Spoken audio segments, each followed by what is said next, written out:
நிலவே கண்மணி.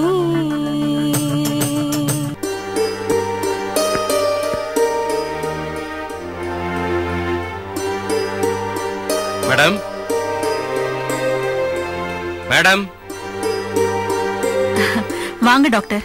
என்ன வீடு வரைக்கும் வந்திருக்கீங்க? ஒண்ணும் இல்ல, உமா மேடத்தை பார்க்கணும். அப்படியா? உள்ளதா இருக்கா? வாங்க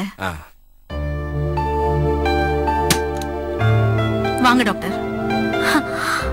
ஹலோ டாக்டர். என்ன சர்ப்ரைஸ் விசிட்? சும்மா பாத்துட்டு போலாம். உட்காருங்க. உடம்பு எப்படி இருக்கு? மெடிசன்ஸ் எல்லாம் எடுத்துக்கிட்டு தான் இருக்கேன். ஒரு 1 வீக் பொறுத்துக்குங்க. எக்ஸ்ரே எல்லாம் எடுத்து பார்த்துட்டு கட் அவுத்துடலாம். பிசியோதெரபிக்கு ஏற்பாடு பண்ணிடுறேன். இத போன்லயே சொல்லிருக்கலாமே. இதுக்காகவா இவ்வளவு தூரம் வந்தீங்க? அதுக்காக நான் வரல, வேற ஒரு விஷயத்துக்காக வந்தேன். சொல்லுங்க.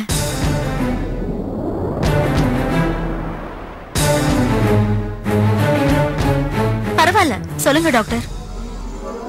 இப்ப உங்க தங்கச்சியோட வாழ்க்கையில ஏற்பட்டிருக்கிற குழப்பத்தை தீர்க்கிறதுக்காக பாஞ்சாலிங்கிற ஒரு பொண்ணை கூட்டிட்டு வந்தீங்க. டெஸ்ட் எடுக்கணும்னு சொன்னீங்க.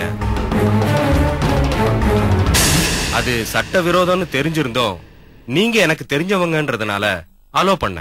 ஆமா டாக்டர், இதுல உங்களுக்கு என்ன பிரச்சனை? அந்த பாஞ்சாலி உங்க மேல ரிப்போர்ட் பண்ணிருக்காளா?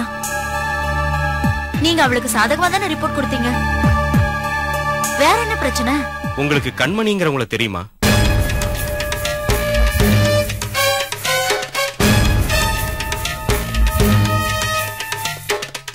கண்மணிங்கிறது யாரு? அவங்கள உங்களுக்கு தெரியுமா? தெரியும். அவங்களுக்கும் இதுக்கும் என்ன சம்பந்தம்? அதத்தான் நானும் கேக்குறேன். அவங்களுக்கு இதுக்கு என்ன சம்பந்தம்? எதுக்காக என்கிட்ட வந்து காசு கொடுக்கறேன், டெஸ்ட் எடுத்து பொய் சர்டிபிகேட் வேணும்னு கேக்குறாங்க?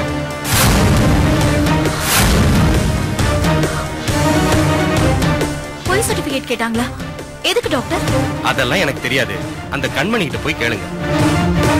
ஒருவேளை நான் கொடுத்த சர்டிபிகேட் தப்புன்னு நினைச்சிருக்கலாம். அத பத்தி எனக்கு கவலை இல்ல. நீங்க எதுக்கு மத்தவங்க கிட்ட போய் இந்த விஷயத்தெல்லாம் சொல்றீங்க? நாளைக்கு ஏதாவது பிரச்சனைனா இது மெடிக்கல் அசோசியேஷன் வரைக்கும் போகும். அதுக்கப்புறம் நான் பிராக்டிஸே பண்ண முடியாது.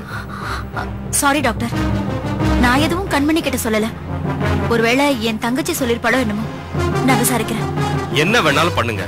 அந்த கண்மணி மறுபடியும் என் ஹாஸ்பிடல் பக்கம் வரக்கூடாது. அவ்வளவுதான். ஓகே டாக்டர், நான் பாத்துக்கிறேன். மேடம், நான் வரேன். என்னம்மா, ஏதோ நமக்கு ஹெல்ப் பண்ணாலேன்னு பார்த்தா ரொம்ப ஓவரா போயிட்டு இருக்கா. இவளுக்கு எதுக்கு இந்த துப்பறிகிற வேலையெல்லாம்?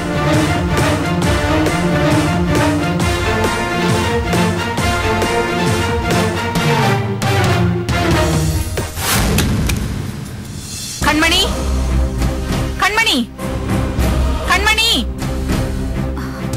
கண்மணி, வாங்கம்மா உட்காருங்க. கண்மணி எங்க? அம்மா மேலதாம்மா இருக்காங்க, உட்காருங்க. முதல்ல அவளை வர சொல்லு. நீங்க உட்காருங்கம்மா. அம்மா வாங்கம்மா. சரசு, முதல்ல அம்மா வீட்டுக்கு வந்திருக்காங்க, நிக்க வச்சே பேசிட்டு இருக்க. போய் ஆப்பிள் ஜூஸ் கொண்டு வா, ஐஸ் போடாத. வாங்க உட்காருங்கம்மா. நான் விருந்து சாப்பிடறதுக்காக வரல, உனக்கு புத்திமதி சொல்லிட்டு போலாம் தான் வந்தேன். அம்மா என்னாச்சுமா? என்ன நினைச்சிட்டு இருக்க உன் மனசுல? இங்க பாரு, நீ யாரு என்னன்னு எங்களுக்கு தெரியாது. எங்கிருந்தோ வந்த, பாஞ்சாலிய மிரட்டி ரேகாவ ராஜாவோட சேர்த்து வச்ச, சந்தோஷப்பட்டோம்.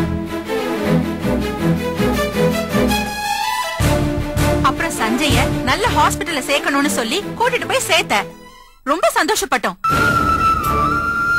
நீ செஞ்ச இந்த உதவிகளுக்கு பதிலா காலம் பூரா உங்ககிட்ட நன்றியோட இருக்கணும்னு சொல்லு, இருக்கும்.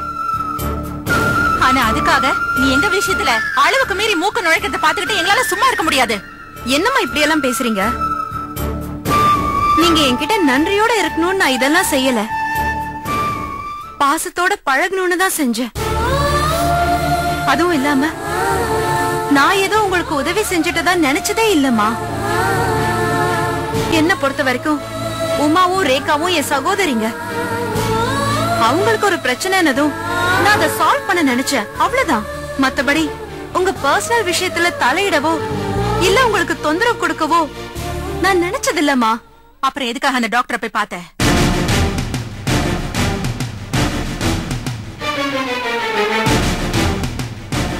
சொல்லு, எதுக்காக அந்த டாக்டரை போய் பார்த்த?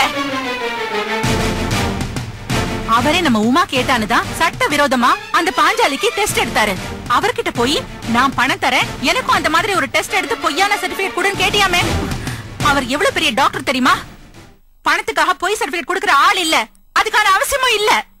இல்லம்மா, நான் ஏதோ நல்லது வேண்டாம், நீ ஒரு நல்லதும் நினைக்க வேண்டாம். சும்மா இருந்தாலே போதும், எல்லாம் தானா நடக்கும். நடுவுல பூந்து அதை கெடுக்காம இருந்தா சரி. அளவுக்கு மீறினா அமிர்தமும் விஷம்னு சொல்லுவாங்க. அது மாதிரிதான் கேட்காம செய்யற உதவியும். அளவுக்கு மீறி போச்சுன்னா உபதிரவம் ஆயிடும். எங்களுக்கு ஏற்கனவே 1008 பிரச்சனை இருக்கு, அதுவே போதும். நீ வேற புதுசு புதுசா பிரச்சனைகளை உருவாக்க வேண்டாம், புரிஞ்சுதா?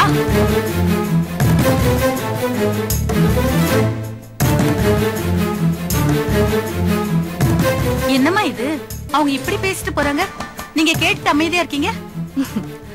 பேசட்டும் சரசு, அவங்க பேசாம வேற யார் பேச போறாங்க? உரிமை இருக்கு, அதனால பேசுறாங்க. இப்படியாவது அவங்க என்கிட்ட பேசுறாங்களேன்னு சந்தோஷமா இருக்கு.